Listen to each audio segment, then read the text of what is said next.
Hey everybody, welcome back to Flying Lions. Sorry if it's a little bouncy. Today we'll be doing a video that's a little different. This video, I just want to point out that this video was made about a year ago, because it was a school project. It's my demonstration speech on how something works, and today we're going to be doing a two-stroke engine on a motorbike. And I was just wanting to point out that my voice is a little higher, because, I mean, this was a year ago, things change.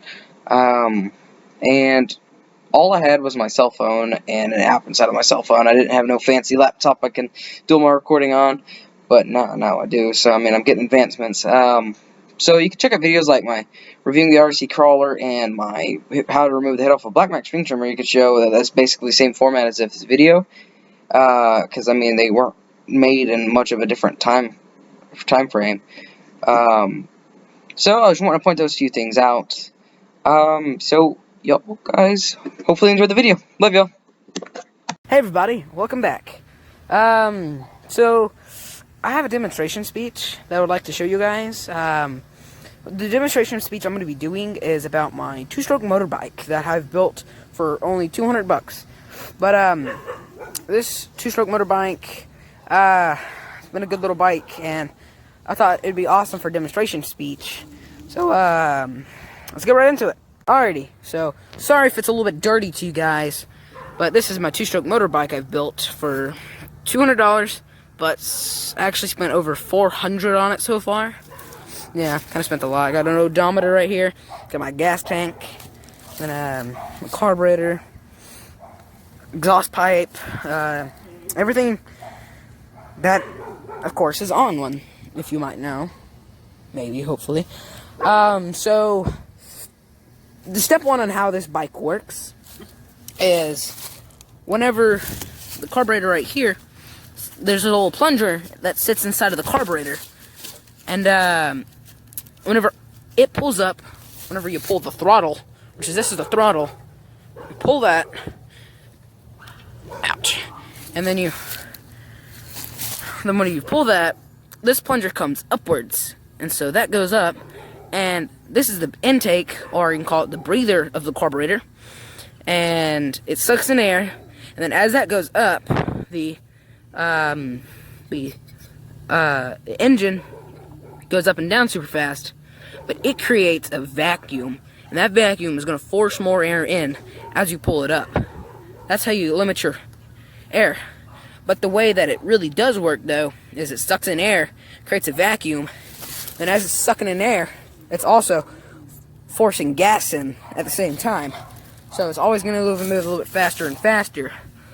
And then the way the carburetor works, though, when you pull this up, which is the throttle, it sucks in more air from the gas tank, gives it more gas.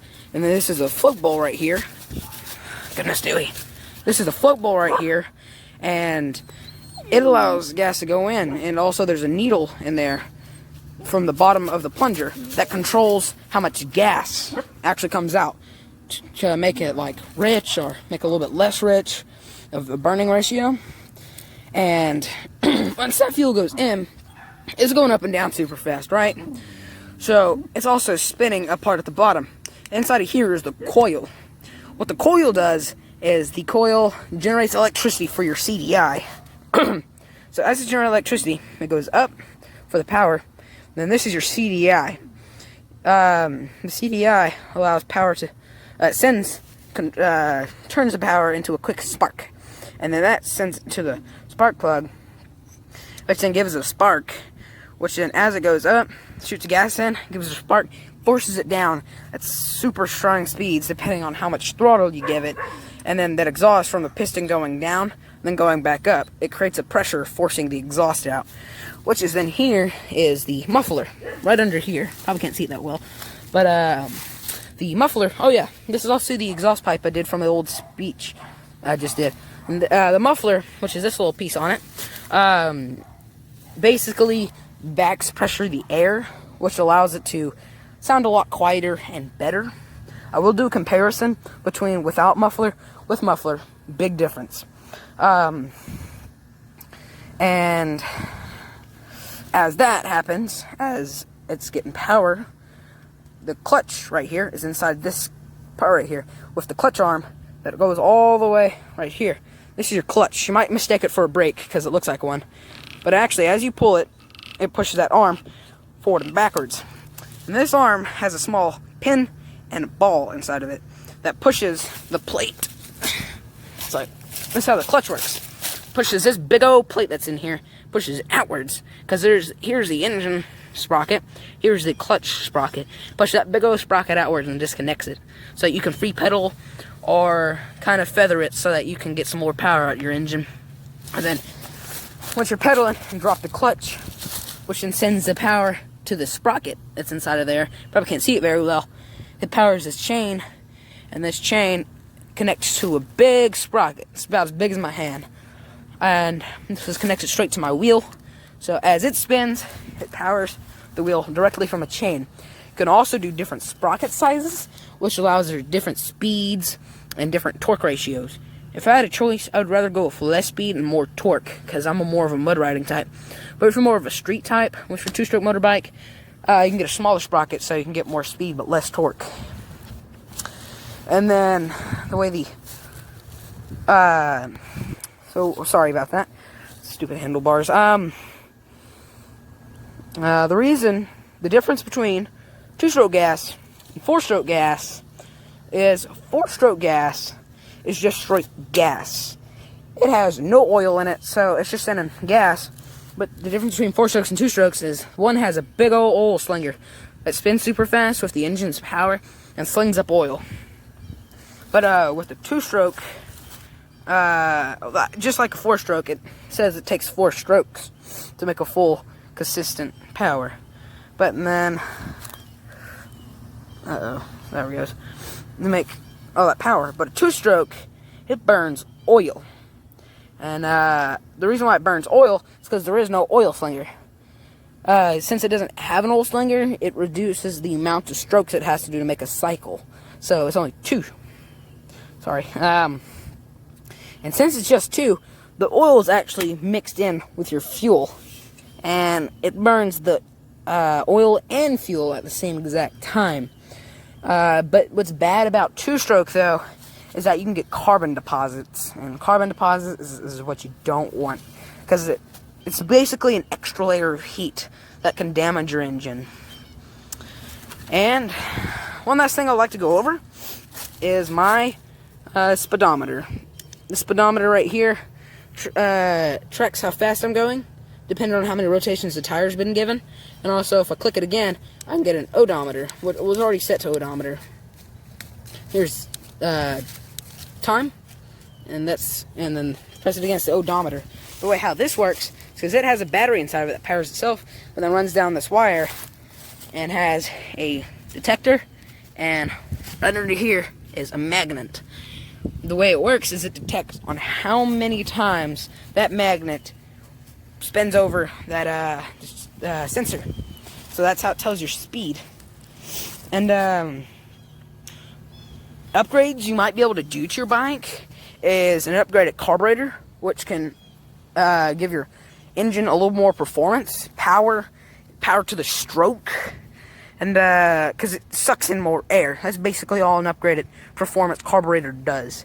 And then another one you can do is upgrading the sprocket to smaller or bigger, depending on how much torque or speed you want. And then,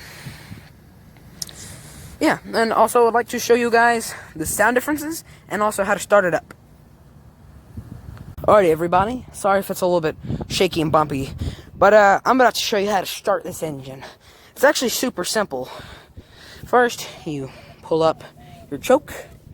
Once you pull that up, what the choke does is it covers the point where air could come in, so it's burning raw fuel, which helps it start up. And then turn your gas line on. Self-explanatory, where you can get fuel.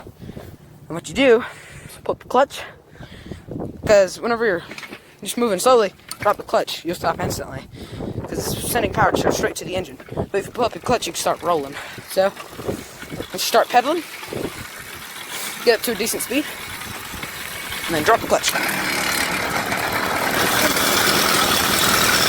Push down your choke, then now your engine's running.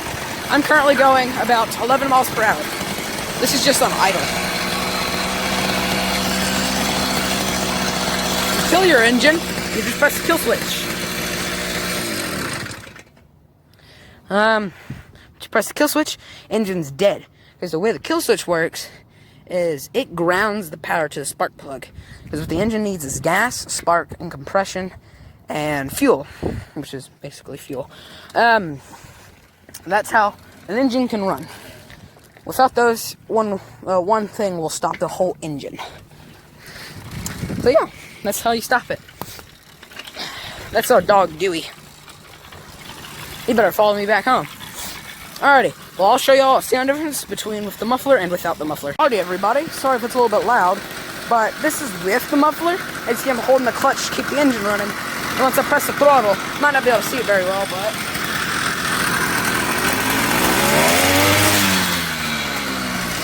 that's with the throttle engaged, is the way the carburetor works.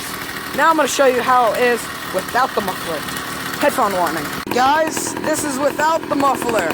You can tell she sounds like a four-wheeler, but that's not exactly good to do for the bike's health because it needs back pressure. Now I'm going to go ahead and press the throttle for you guys.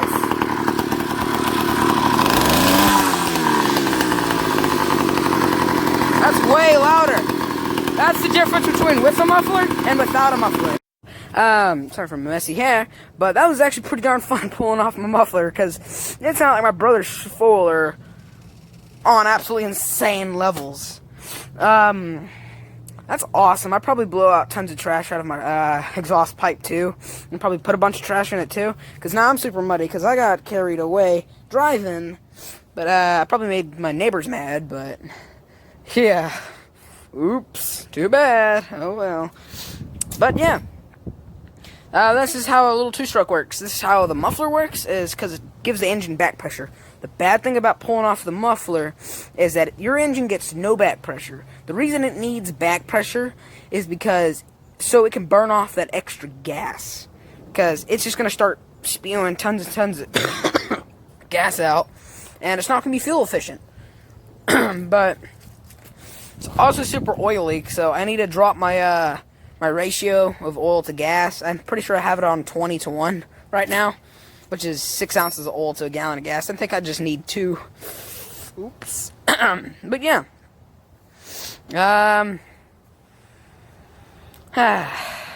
This is fun. This bike is really, really important to me. Built it in October, on October 1st, the day I finished it. I will have a video posted at the very end. Well, thank you guys for watching. I do appreciate it. Well, keep riding, never stop riding. Peace out.